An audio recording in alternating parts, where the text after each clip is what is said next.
You know what's wild? The pandemic didn't just change how we work or socialize, it completely flipped the real estate market on its head, and some cities are thriving, while others are just hanging on. Let me tell you, as a realtor, I've seen it all. Remember those early days of COVID? I was showing empty condos in Vancouver to crickets, and then boom!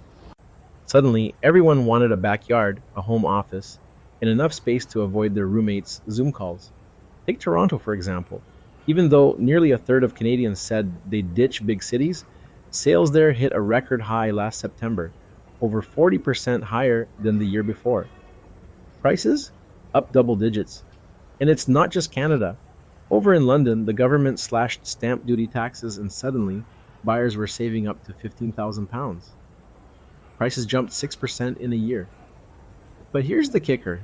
Once that tax holiday ended, let's just say the market's been holding its breath. Now, LA's luxury scene? Wild ride.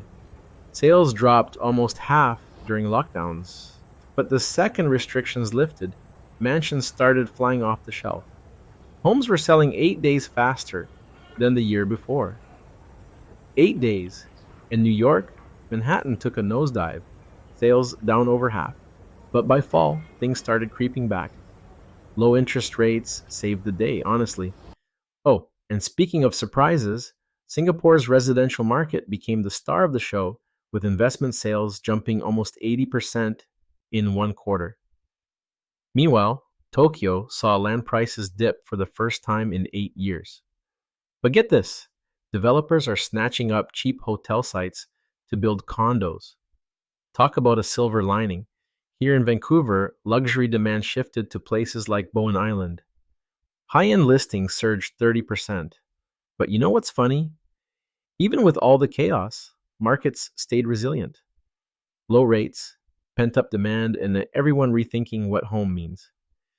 I've had clients trade downtown lofts for suburban yards, then panic bid on properties because, hey, FOMO is real. But here's the thing, are we out of the woods yet? With interest rates creeping up and supply still tight, it's a roller coaster.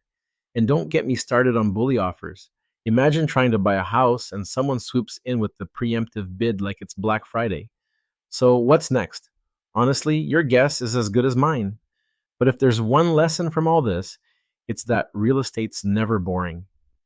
And hey, if you're thinking of buying or selling, maybe don't wait for the algorithm to start side eyeing your indecision. If you want to dive deeper into how COVID reshaped housing, check the link below. And hey, smash that like button, or I'll have to start selling timeshares. You've been warned.